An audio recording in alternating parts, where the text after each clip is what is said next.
Welcome to Raw Take, everyone, the lifeline to your unfiltered media experience. I'm your host, Gion Thomas, and today we got a special show. We got Mr. Destiny on, and we will be debating the use of the N-word. And today we have our moderator, Mr. D. Williams, and I think you're going to give us the rules and stuff. Yes. First, Destiny, glad to see you on, man. Good to have you on. So first off, Destiny, you'll be spearheading the conversation with your opening statement. Since Gion, you're bringing the argument, so you're gonna start. Both of you guys will have 5 minutes to make your opening statement, and then after that, then you guys will just kind of have the floor. If it gets a little rowdy, if one of you guys are talking and also or one of you guys try to overtalk the other, and I will interrupt and try to, calm you guys down so that each one of you guys get to make your point. And so one of the rules is when you're done with when your 5 minutes are over, I'm going to say okay, and then I'm going to address the next person to speak, which would be you, Gion. Another rule, one of the rules is please keep it clean. No profanity, if you guys can really help that. No profanity. And we do want you guys to also please keep it respectful. No personal insults or down talking or derogatory words towards each other. That's pretty much the rules. It's just a different kind of debate. So with that being said, Mr. Destiny, we're going to go ahead and give you the opportunity to make your opening statement concerning the misuse of the N-word. Yeah, I didn't know we were doing a 5-minute opening statements on this, so I'll summarize my position, but it'll be a lot shorter than 5 minutes. Okay. Basically, when we look at certain types of contentious language or certain slurs, whether or not we can or cannot use these in private usually hinges around a couple of important arguments. The one that I hear wheeled out the most is typically that if you say a certain slur in private, whether intentionally or unintentionally, you can start to develop negative attitudes or thoughts about a certain group of people, or you can make those words more pervasive in society in such a way that you help other people have negative thoughts about groups of people. If we believe that that is to be the case, then my argument would be that we should try to eradicate slurs entirely from all of society, and that includes rappers saying the N-word, that includes anybody using any slur that might even be descriptive of their own group, or that includes anybody trying to reclaim a slur. I don't understand how you can simultaneously argue that any amount of usage of a slur by an out group is going to cause some harm, regardless of the context, but then also say that it's okay for the in-group to use that slur and then to have that be massively culturally pervasive. I feel like there's no way that those two competing ideas can survive. So that's essentially my take on that. Okay. So Gion, you can go ahead and state your argument. I would definitely say that I feel like you're conflating that the N-word is like one and the same when there's two different contexts of the N-word. There's the N-word with the ER, and then there's the N-word with the A. And so I feel like that transformation of the word is like the word with the A is no longer a slur, but I feel like you have to have some kind of connected ability or connection to that community to even use their language. So that I just feel like I feel like it's simplistic. It's very a simplistic take to say that it's just one, it's like a broad term in that both, because it's two words and that both words are simultaneously you can't use them just because you're not, I guess, connected to that community.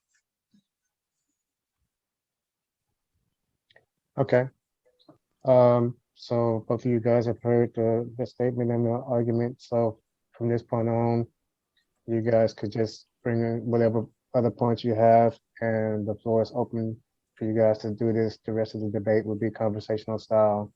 So whichever you guys want to go first. Yeah, I mean, I guess we can just run this down a little bit if you want at this point back and forth. We can talk about the connection to a community to use their language. Do you want to talk about that point? Yeah. Okay. I guess we could talk about that point. Would you apply this to every type of like language or vernacular that you could use? So like, for instance, would you consider it disrespectful for somebody to say, howdy y'all, if they weren't from the South or something? I think to conflate that howdy and the N-word or any kind of racial slur is the same. I don't think those two examples are, I don't think that's a one-to-one example. I would say that like in with women, just the example with women call each other the B word. But if you or I, who are not women, go into that community and then call a woman a B word, it would cause some problems. So, and then to take it a little bit further, a man who's in the LGBTQ community could probably get away with calling a woman a B word, but he has that connection to the community. How does so to be very clear on these analogies, I understand that it's not always one-to-one. I'm looking at this really basic, one of these criteria that you met out is that you need a connection to a community to use that community's language. And I'm curious to explore that idea because it feels like that we wouldn't hold that standard for almost anything else. Now, if you're saying you need a connection to a community to use like their slurs, I mean, that could be like a different, do you want to like focus more on like that kind of thing? I mean, I guess, yeah. I wouldn't call it slurs because it's the transforming of words. So it's not always it's not a slur in that community. Well, yeah, but I get like the only words you're bringing up as an example are like a woman using the B word or a black person using any of the N words, which seem to, most of these are like kind of slurs, right? Or they come from slurs. I mean, yeah, I guess. I guess like this just seems like it would be really hard to prove like a connection to a community. Like, let's say that two people were chatting and one guy cordially calls his friend, like instead of brother, he uses the N word with the A. Like is somebody supposed to come out and check like what school they went to or like where they grew up at in order to even verify that? Like that just seems like something that would be really, really hard and unnecessary even to like verify in real life. Well, I mean, like you say, I feel like context has a lot to do with it, but I just feel like with the N word, I feel like it's just like the example with children and them singing along with a song and them not using a curse word. I mean, they know not to use that curse word because they know that there could be some repercussions. So I think it's the same. It's the same kind of example with language. I mean, if you're not connected to that community, but you have a bunch of black friends, and I feel like identifying with the black struggle also helps with that connectability. So if you don't connect with the community, but you're trying to use the community's words, I don't think it works. I guess so. There's a couple problems. So one is I would say that the kid example, I would disagree with that in that I would say that's dumb. If a kid is like singing along to a song and there's a swear word, I think them not saying the swear word, I don't think that accomplishes anything. I think that's strange. But that's kind of like a side example, I guess we could argue down. Well, wait, but they don't say it in front of their parents. They know not to say it in front of their parents. So yeah, but why? Is that like a good training model? Like that, because you know that when they're not in front of their parents, they're probably saying it, right? So why? Why should they be enjoying a piece of media and listening to the word and processing the word, but they can't even repeat the word that they're listening to? That seems like a really strange stance to have as a parent. But you don't want your kids saying bad words. You don't want your kids out there saying inappropriate words in front of other people. Yeah, but then I just wouldn't have them listening to that type of music at all.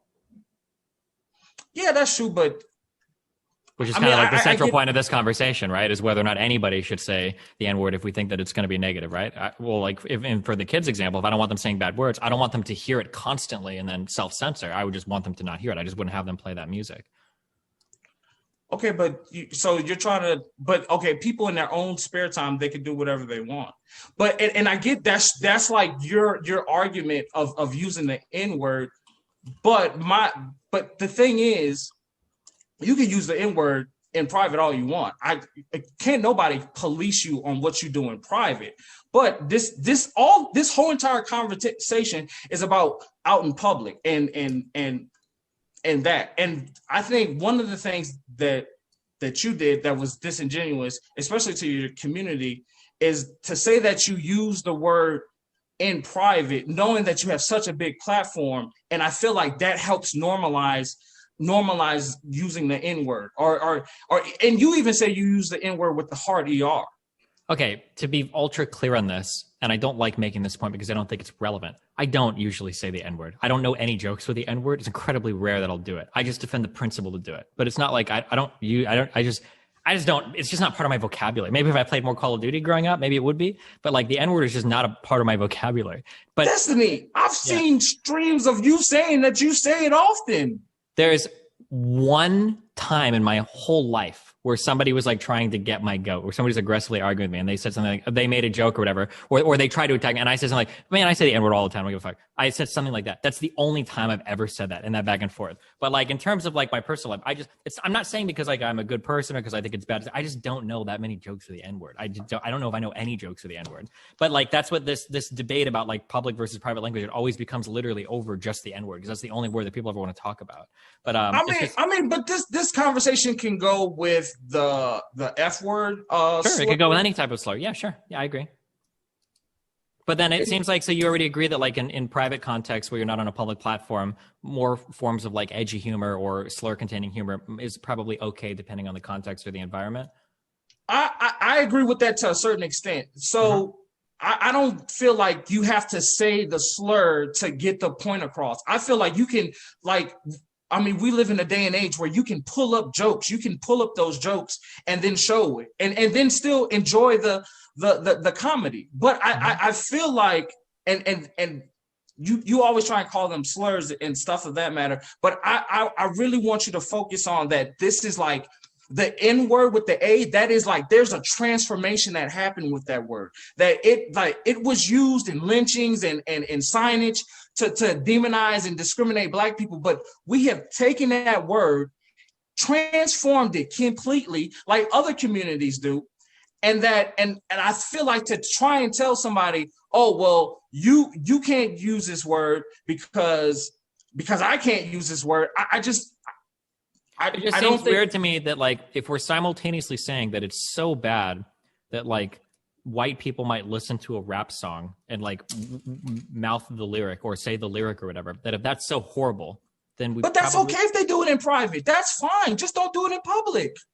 What? So like if you're driving down the road in your car, like does that matter? Or if you're driving down in the car with no one else around you and you want to say the N-word, to me though, I feel like if people know the context, I feel like, man, maybe they don't want to say it, or maybe they shouldn't say it. But if you want to say it and no one else is around you and you're reading off lyrics to a rap song, bro, I don't speak for the whole entire Black community, but I feel like the Black community wouldn't have that much of a problem.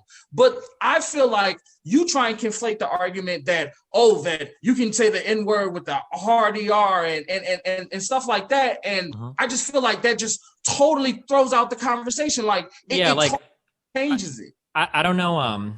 Fuck. Well, now I listened to you made a like 12-minute video on this. I wish I knew what you had originally heard, because I'm not like, I think it feels like we actually agree with each other completely. I think I'm not going to defend. I don't think you should just be able to like call Black people like the hard R, even in private. I think that's insane. Like if I had a friend in private that was like, "Oh my god, I hate that N word," whoever. I'm like, but I don't even think you should use jokes like that. Yeah, but no, I don't. I like what I'm saying. I don't even think that's not even a good joke, right? Like if the punchline of the joke is literally just like, "LOL, I hate Black people," that's not like a joke that I would defend. That's not like a good use of even if you didn't use a slur. I don't think that's like a good joke. Yeah, I'm not actually sure 100% where we agree on. Sometimes I feel like people think that I defend that you should just be able to call people hard R all the time or whatever, and they're like that's like an acceptable thing to do. I don't agree with that. So look, this is what I think, bro. This is honestly what I think, because I'm pretty sure you watched the video, and I do like the things. I do like some of the things that you're doing, especially that initiative that you have with that one guy who was running for office. I like that, bro. But I think, and this is just my opinion, I feel like you use this as like shock culture and like to drive views because you just said that we kind of agree, but I feel like you always keep on coming into like this is like a reoccurring thing with you. So I'm just trying to figure out like I don't know, man. I don't know. I think that mostly. I think it's just usually it's because other people will bring the topic up over and over again because usually rhetorically or optically it looks really good, and then people can like slam dunk me on it. It's like, oh, Destiny loves to say the N word. It's like, not really. No, I don't really say this word at all. I don't know any jokes that are. But I just think that like I think there's a difference between jokes you say in private versus public. But I'm still never going to defend like again, like you said, like if somebody's jokes all the time are just like LOL, like I hate black people, look at how bad like Hispanic people are. Like I don't think these are good jokes. I don't think you should say these jokes all the time or that this is like a good type of humor to defend. Yeah, I don't think we necessarily disagree. I guess your position is you thought that I thought it was okay to just call people like the hard R, like privately, publicly, whatever. Or? No, I don't know. I thought you was trying to tell black people what kind of language they can use. And and that's what I said, because I feel like whenever a white person tries to tell a black person how they should dictate how they go with like transforming language that was used to demonize them, to me, that in my eyes, that's white privilege. Like, because you're literally trying to tell me how we are supposed to transform a word. So and I thought that's what you was doing, but yeah, I mean, and it was the only time, the only people I'm saying that to are if you're going to come out and say anytime you use any of the N-word, whether it's the soft, like even the soft A, you can never, ever, ever, ever, ever say that because it's so horrible and bad. Even if you're like a white person alone listening to a rap song and you rap along with Kendrick Lamar, whatever you want to do, you cannot ever say that word and it's always horrible. And then my response to those people, like, man, if this word is so fucking horrible, literally, like black people need to stop saying it because why would you even perpetuate it if it's that bad? But that's my response to those types of people. Like if you're out here saying shit like, I don't care what you say privately or whatever, like just don't be racist or whatever, then I mean, yeah, then I think that obviously like black people saying the N-word or rap is fine. I don't care. That's fine. I don't have an issue with that. It's just when people are getting into that hardcore police territory where they're trying to make it sound so horrible. And then at that point, I just don't understand like, well, if it's so horrible, shouldn't we just say that like it needs to be gone completely is my, yeah. Okay. Guys, remember, try to keep it clean. Oh, sorry. Did I say a bad word? Yeah, you said a couple of them. Try to keep it clean. It's all good though. I don't know, man. I feel like we're kind of in a weird space because I do feel like, I mean, I see. I'm trying. I hope to be a politician. I'm running for office in 2023. So my whole thing is I'm kind of a free speech absolutist. I feel like anybody should almost have, like, you should be able to say what you want to say. Like, I feel like no one should be able to police your words. But I do feel like with language, there's constraints and there's certain barriers that you shouldn't cross with language. Like you can't scream fire in a building or that example. So I just feel like with that kind of language, with those kind of like constraints with language, like I think like with the N word, the F word, the B word, I feel like with all those words that it kind of translate. I feel like that's a 1-to-1. Yeah, and I think I'd probably agree with that. Like, regardless of my stance on private public language, like I'm not going to like go into a room full of black people and just like say like the N word or something. That would be stupid. And I don't think anybody should do that. I would obviously be dumb. And for good reason. I think people might look at you differently too. Like, I imagine if you're a black guy and you've got white people around you that are real freaking anxious to get the N word out, or like arguing all the time for it, it kind of makes you wonder, like, wait, why is this such an important topic to you? Like, why do you want to say this word so much? Like, which exactly. I agree with 100%. Yeah. But again, most of the time I don't want to argue. It's just other people will bring it up constantly to fight with me about it. It's like, oh, if anybody wants to argue, I'll argue. So like people might look at this debate and someone in the future might go, man, I see you want to debate this all the time because I saw you go on another show. It's like, well, other people want to talk about it. So I'll talk about it. But otherwise, yeah, I don't, because I'm aware, I know the optics. I know how it looks. And honest to God, I would feel the exact same way. If I saw a white person and like, it feels like the only time I see videos of them are like, this guy really wants to say the N word, I'd be like, okay, it kind of feels like something else is going on here, dude. Like, that's what I would think. So, like, I empathize with that position 100%. Yeah.